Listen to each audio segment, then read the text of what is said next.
নমস্কার, আমার সমস্ত প্রিয় দর্শকদেরকে শুভেচ্ছা ও অভিনন্দন জানিয়ে আমি একটা মারাত্মক গুরুত্বপূর্ণ এবং আমার সমস্ত ভিডিওর একটা সবথেকে অন্যতম ভিডিও আমি এনেছি আপনাদের জন্য। যে ডাক্তার করবো বলেছিলাম, তার দ্বিতীয় ভিডিও এসছে এইটা। একটু লক্ষ্য করে, একটু ভালো করে খেয়াল করুন। আমি সুন্দর করে কঠিন জিনিসগুলোকে সহজ করে বোঝানোর চেষ্টা করছি, আর এটাকে মানে পুরোটাই দেখুন। জানি না কেউ এরকম বলবে কিনা বা এরকম আপনাদের জানাবে কিনা। মোটামুটি সেই ব্যাকটেরিয়া নিয়ে কিন্তু আমি এসেছি। ব্যাকটেরিয়া রোগের লক্ষণ, তার প্রতিকার, সমস্ত কিছু জানাবো। তার আগে এরাই বলে দিচ্ছে যে শরতের আগমন ঘটে গেছে। দেখুন, মা আসছেন, শিলু ঝরা ফুল আর কাশফুল বলে দেবে শারদীয়ার আগমন হয়ে গেছে। মা আসছেন প্রত্যেকের বাড়ি বাড়ি। সকলের মঙ্গল করুন, শারদ শুভেচ্ছা জানাই অগ্রিম। আর এই ভিডিওটা পুরো দেখুন, কিন্তু নাহলে কিন্তু বিরাট লোকসান হবে আমি মনে করি। সবাই দেখুন। সকলকে আবার শারদ শুভেচ্ছা জানিয়ে শুরু করছি আমি এই ব্যাকটেরিয়ার আক্রমণের কীভাবে প্রতিরোধ করবেন, কীভাবে তার থেকে বাঁচবেন। মোটামুটি আপনাদের কথা দিচ্ছিলাম না ডাক্তার করব, তা ডাক্তার করার ভিডিওর এটা 2 নম্বর ভিডিও চলছে। একটা আমি ভিডিও আগে করেছি, যারা এখনও দেখেননি আমি নিচে লিঙ্ক দিয়ে দিচ্ছি ডেসক্রিপশান বক্সে, ওই লিঙ্কটা দেখে আগের ভিডিওটা দেখতে পারেন। সেটা ছত্রাক ছিল। এটা কিন্তু ডাক্তার হওয়ার, গাছের ডাক্তার হওয়ার দ্বিতীয় ভিডিও আমার আসছে ব্যাকটেরিয়া নিয়ে। অর্থাৎ ব্যাকটেরিয়াল ইনফেকশানের ফলে আমরা কী কী ক্ষতির সম্মুখীন হই বা গাছ কীভাবে মারা যায়, তাদের কাছ থেকে আমরা কীভাবে উদ্ধার পাবো, সেই নিয়ে কিন্তু আলোচনা করতে এসেছি। তাহলে শুরু করছি আলোচনা। ব্যাকটেরিয়া করি আমরা। ব্যাকটেরিয়াটাই কিন্তু প্লুরাল, বহু বচন। অনেকগুলো ব্যাকটেরিয়ার কোষকে বলা হয় ব্যাকটেরিয়া। তাহলে একটা ব্যাকটেরিয়া ইংরেজি কি? একটা ব্যাকটেরিয়া ইংরেজি হলো ব্যাকটেরিয়াম, BACTERIUM। ব্যাকটেরিয়াম মানে একটা কোষ, একটা ব্যাকটেরিয়া। আর ব্যাকটেরিয়া যেগুলো আমরা বলি, অনেকগুলো ব্যাকটেরিয়াকে ব্যাকটেরিয়া বলে, মানে ওর গায়ে আর এস যোগ করতে হবে না প্লুরাল ফর্মে, বহু বচনে যেতে গেলে। ব্যাকটেরিয়াটাই বহু বচন, এটা নিশ্চয়ই বোঝাতে পেরেছি আমি। মানে এর গায়ে এস আর হবে না, ব্যাকটেরিয়া।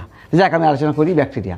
অর্থাৎ গাছে যে ব্যাকটেরিয়াগুলো লাগে সেই সব নিয়ে তো আমি আলোচনা করতে, সেটা খুব কঠিন আলোচনা। আবার বলবো কঠিন আলোচনা, অথচ প্রত্যেক চাষির জানা দরকার। এটাই আমাদের বিপদ ঘটায়। তাহলে গাছে যে ব্যাকটেরিয়াগুলো আসে, সাধারণত ব্যাকটেরিয়া অনেক রকমের হয়। কেউ গোল হয়, গোল, এটা একটা ব্যাকটেরিয়া। এর গায়ে এরকম সব সুতোর মতো ঝুলতে থাকে। এগুলো অনেকগুলো থাকে। একে ফ্লাজেলা বলে। ফ্লাজেলা দরকার নেই। কোনোটা সর্পিল বাঁকা আঁকা সাপের মতো হতে পারে। কোনোটা আমাদের যেগুলো লাগে, আমাদের যেগুলো ফসলে যেগুলো লাগে বেশিরভাগ, সেগুলো এরকম সব দণ্ডায়কার। মানে এটা দেখাচ্ছি আঁকে, দণ্ডায়কার। এর গায়ে এই সুতোর মতো ঝুলবে, অনেকগুলো। দণ্ডায়কার আকারের যে ব্যাকটেরিয়াগুলো আছে, সেই দণ্ডায়কার ব্যাকটেরিয়া নাম হলো, এক কথায় বলা হয় ব্যাসিলাস। এই জাতীয় ব্যাকটেরিয়াটা আমাদের সবজিতে বা আমাদের এতে শাকসবজিতে, ঘরোয় বাগানে, এতে কিন্তু বেশি লাগে, আক্রান্ত হয়। কমার মতো হয়, কমা আমরা দাঁড়ি কমা দিই না বাক্য করতে গেলে, এরকম কমার মতো হয়। যাই বিভিন্ন আকারের ব্যাকটেরিয়া হয়, দরকার নেই। আমাদের এইটা নিয়ে আলোচনা করা দরকার। কি করে ওরা, কীভাবে ক্ষতি করে, কেন আমরা সারাতে পারি না, কি হয় রোগে, ব্যাকটেরিয়া আক্রমণে কি হয়। ব্যাকটেরিয়া আক্রমণ হবে ঢলে পড়া, গাছের ধসা রোগ, ঝিমিয়ে মরে যাওয়া, লেবুর যে ক্যাঙ্কার হয় ব্যাকটেরিয়া আক্রমণে। গাছের পাতার উপরে, একদম উপরে, এই টপে দেখবেন আঁচিলের মতো দাগ হয়, ঘামাচির মতো, আঁচিল মতো হয়, উঠে থাকে অর্বুদ, এরকম টিপ এরকম হবে, ওটা ব্যাকটেরিয়া।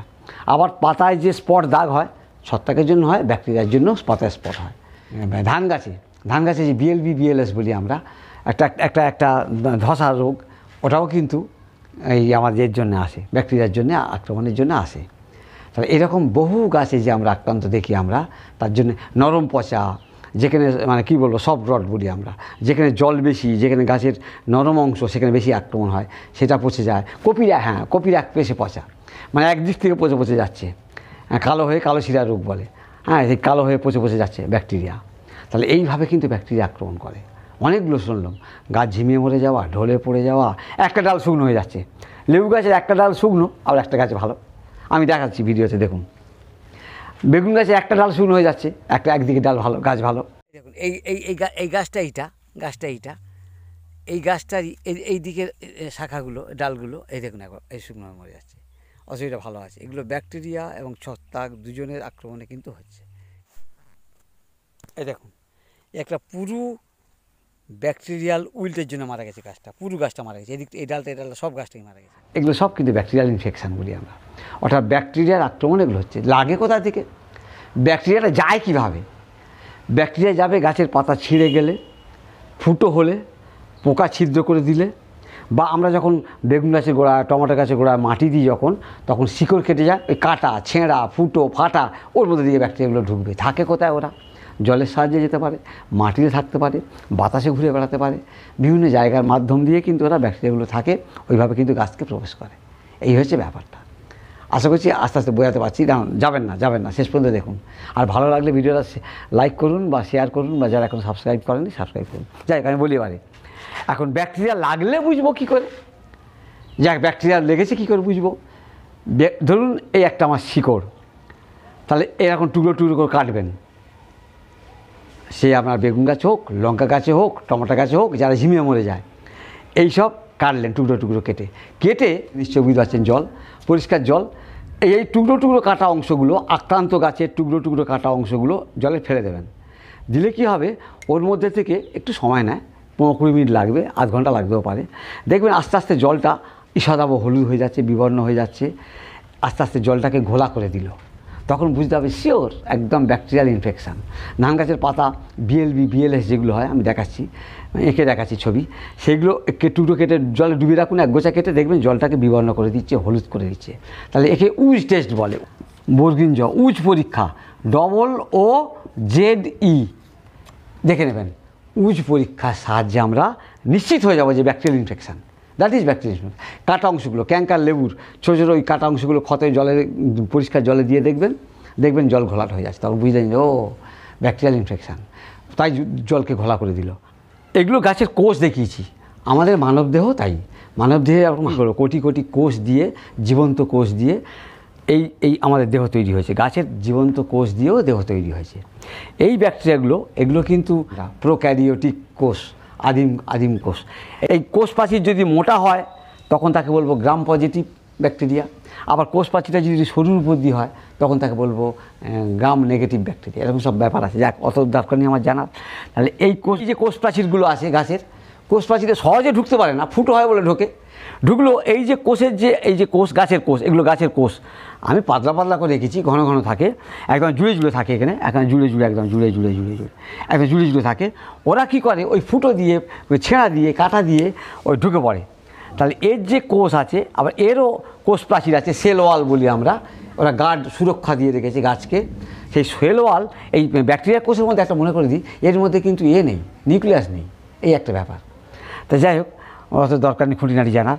তা এই যে আমার কোষগুলো আমার গাছের যে আছে, এই যে একটা ছেঁড়া ফাটা দিয়ে এই যে কোষের মাঝখানে ফাঁকা জায়গায় ঢুকে পড়েই কী করবে ওরা, এদের গা থেকে একটা বিষাক্ত একটা তরল পদার্থ মানে করবে, সিক্রেশন করবে, মানে তরল পদার্থ বের করে এই সেল ওয়ালগুলোকে, আমার যে গাছের সেল ওয়ালগুলোকে গায়ে আসবে, এলে পরে ওই ওখান থেকে পচতে শুরু করলো, পচতে করে পচে যাবে।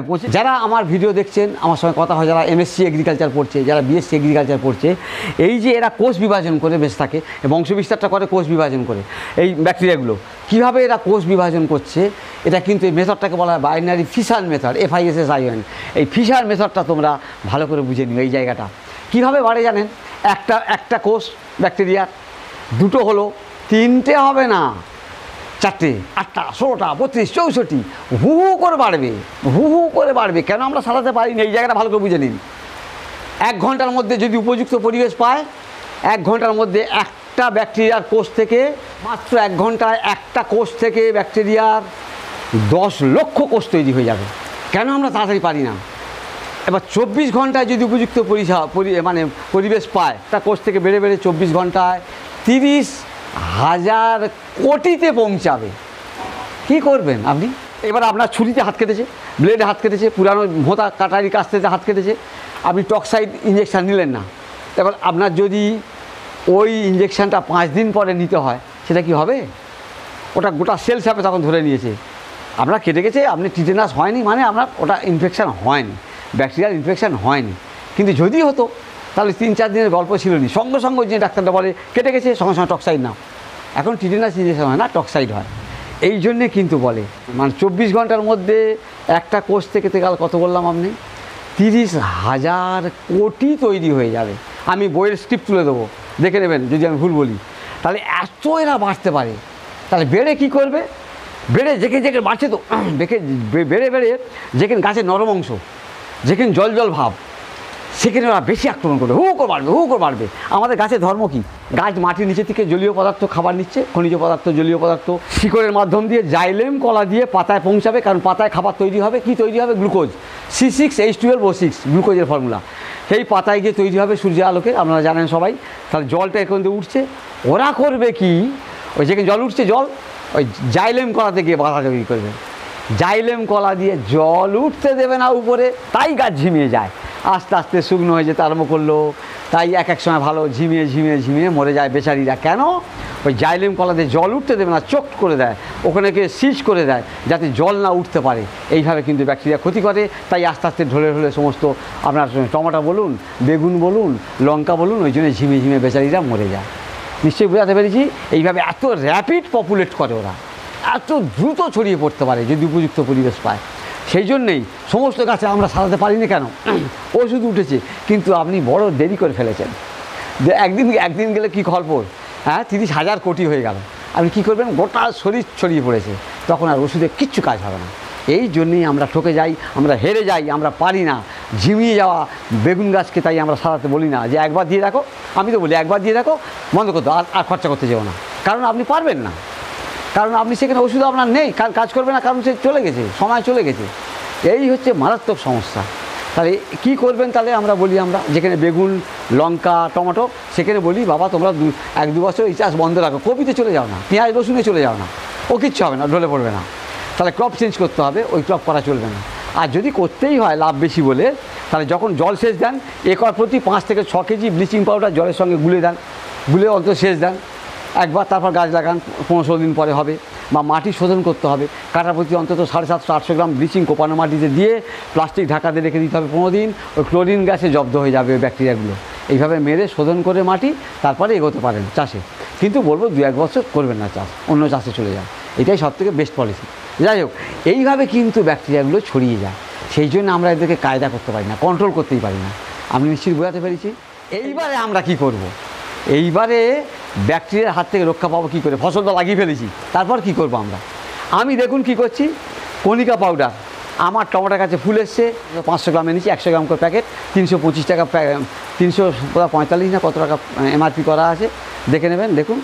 আর ওটা কেনা পড়বে 260-70 টাকা কেনা পড়বে। প্রতি লিটার জলে 2 গ্রাম করে কণিকা পাউডারের মধ্যে আছে কি? কাসুগামাইসিন, আর ওর মধ্যে আছে কপার অক্সিক্লোরাইড। ওইটা 2 গ্রাম করে স্প্রে করলে প্রাথমিক অবস্থায় আর বাড়বে না। সমস্ত গাছে স্প্রে করে দেন বা গোড়ায় দেন, এটা দিলে হবে। আর কি পাওয়া যাবে? স্ট্রেপ্টোসাইক্লিন, ওর জন্য ওষুধ 10 লিটার জলে 1 গ্রাম। আর কি আছে? ছত্রাকনাশক ওষুধের সঙ্গে মিশিয়ে দেবেন। আর কি আছে? প্ল্যান্টোমাইসিন আছে, আচ্ছা এক্সিমাইসিন আছে, তারপর কি মাইসিন গ্রুপের ওষুধ, তারপর কি বলবো ব্যাকটেরিয়া নাশক আছে, এইভাবে তৈরি হয়েছে, বাজারে পাওয়া যাচ্ছে। এইভাবে আপনারা ব্যবহার করতে পারেন, করলে পরে ওই ব্যাকটেরিয়া রোগগুলো আর বাড়বে না। যেটা ধরেছে আর নতুন করে আমার গাছ আর ক্ষতি করবে না। বাংলাদেশে কি করবেন? বাংলাদেশে আপনাদের অনেক ওষুধ পাওয়া যায়। বাংলাদেশে আছে ব্যাকটাফ, ওই ব্যাকটেরিয়া নাশক, ব্যাকটাফ 50%। কাদের আছে? ওটা বোধহয় অটো ক্রপ কেয়ার লিমিটেড, ওই কোম্পানির আছে ব্যাকটাফ। সুরভি কোম্পানির আছে ব্যাকট্রল পাবেন, ব্যাকট্রোবান, প্ল্যান্টোমাইসিনও পাবেন। এই সমস্ত ওষুধগুলো 10 লিটার পানিতে আপনারা 1 গ্রাম থেকে 2 গ্রাম দিতে পারেন যখন ইনফেকশানটা বেশি হবে। এবার ওর সঙ্গে আপনাদের ওখানে ব্লু কপার পাওয়া যাচ্ছে, ব্লু কপার দিলেন 3 গ্রাম বা 4 গ্রাম। ওর সঙ্গে আপনি প্রতি লিটার জলে ব্লু কপার 10 লিটার জলে কিন্তু 30 থেকে 35 গ্রাম দেবেন। আর 1 গ্রাম বা 2 গ্রাম ব্যাকট্রল বা আপনার যা বললাম ব্যাকটাফ, প্ল্যান্টোমাইসিন যেগুলো পাওয়া যায় ওগুলো দেবেন। আমাদের এখানে স্ট্রেপ্টোসাইক্লিন কি? স্ট্রেপ্টোসাইক্লিন হলো স্ট্রেপ্টোমাইসিন সালফেট আছে 90%, আর টেট্রাসাইক্লিন হাইড্রোক্লোরাইড আছে 10%। এই নিয়ে তৈরি এগুলো সমস্ত কিন্তু ব্যাকটেরিয়া নাশক, কিন্তু ইনফেকশানটা শুরু হলেই দিতে হবে। ধান গাছে BLB হয়েছে, ধান গাছের পাতা এটা ধরুন ধান গাছের পাতা এই এখান থেকে ঢেউ খেলানো এইভাবে কিন্তু শুকনো হবে। তাই গাছের পাতা রান্নাঘর, এইভাবে শুকনো হলে গাছটা দুর্বল হয়ে যায়, এইভাবে হতে পারে। বা ধরুন এই ধান গাছের পাতা সোজাসুজি সাদা দাগ হবে, একে বলবো ব্যাকটেরিয়া লিভটেক, এটাকে বলবো bacteria leaf blight, BLB, BLS, এগুলো ব্যাকটেরিয়ার আক্রমণ হয়। কিন্তু শুরুতেই দিতে হবে, লেগেছে সঙ্গে সঙ্গে স্প্রে করতে হবে। মানে কী বলবো, উইদিন 1 আওয়ার করলে আরও ভালো হয়।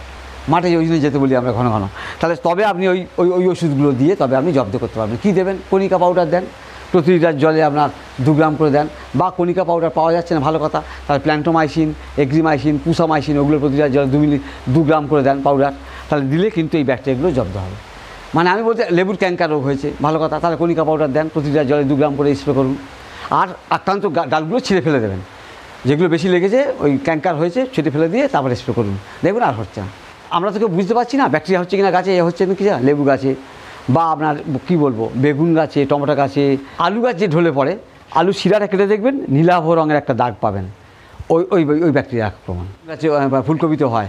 এই সমস্ত গাছে মাঝে মাঝে অন্তত মাসে একবার করে অন্তত এই কণিকা পাউডার, বা যেটা আপনারা পান, কণিকা না পান, আপনার ওই কাশিবামাইসিন আছে, বা স্ট্রেপ্টোসাইক্লিন আছে, প্ল্যান্টোমাইসিন আছে, এই ব্যাকটেরিয়ানাশক ওষুধগুলো 20 লিটার জলে 1 গ্রাম দেন। ইনফেকশান হলে 10 লিটার জলে 1 গ্রাম, নাহলে 20 লিটার জলে 1 গ্রাম দিয়ে কিন্তু স্প্রে করুন ছত্রাকনাশক ওষুধের সঙ্গে, যেগুলো আমরা রোগের সঙ্গে মেশাই, সেগুলো একবার করে করলে ভালো হয়, তাহলে আর ব্যাকটেরিয়াতে জব্দ করতে পারে না। কিন্তু আমরা করি কি, মানে ওই রোগ লেগে গেলে ছটফট করি, ছটফট করি, কী করবো করি, এইটাই আমাদের অভ্যেস। ফলে আমাদের আমরা খুব বিপদে পড়ে যাই, তখন আমরা সারাতে পারি না। জৈব চাষিরা কী করবেন, তারা তো এতক্ষণ শুনে আছেন, চুপ করে বসে আছেন।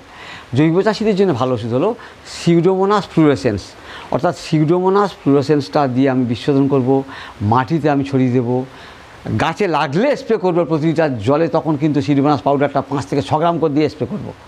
ট্রাইকোডার্মা ভিরিডি উইথ সিউডোমোনাস 5 থেকে 6 গ্রাম, ট্রাইকোডার্মা ভিরিডিও 5 থেকে 6 গ্রাম মিশিয়ে স্প্রে করবো ঘন ঘন।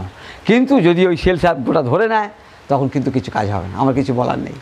কিন্তু আমি বলবো প্রত্যেক ছাদ বাগানিরা কষ্ট করে যে ছাদ বাগান করেছেন না, বা টবের চাষিদের বলবো, তারা অন্তত যেন সিউডোমোনাস ফ্লুরোসেন্স, দাম খুব কম, এই সিউডোমোনাস ফ্লুরোসেন্স পাউডার যেন স্প্রে করেন। এটা কিন্তু মাসে একবার করে গেলে ভালো, জৈব তো কোনো অসুবিধা নেই। ট্রাইকোডার্মা ভিরিডির সঙ্গে স্প্রে করে যাবেন, অসুবিধা হবে না, তাহলে আর রোগটা সহজে বিপদে ফেলবে না। এই হচ্ছে ব্যাপার। এটা কিন্তু তৈরি হয়, আমরা গেছি রামকৃষ্ণ মিশন, নিমপিড রামকৃষ্ণ মিশন আশ্রমে, ওখানে তৈরি হয় ট্রাইকোডার্মা ভিরিডি, সিউডোমোনাস, ওরা তৈরি করে, বা বাজারে যদি পাওয়া যায় নিতে পারেন, অসুবিধা নেই। কিন্তু ডেটটা দেখে নেবেন, এগুলো নেবেন, দেখে নেবেন।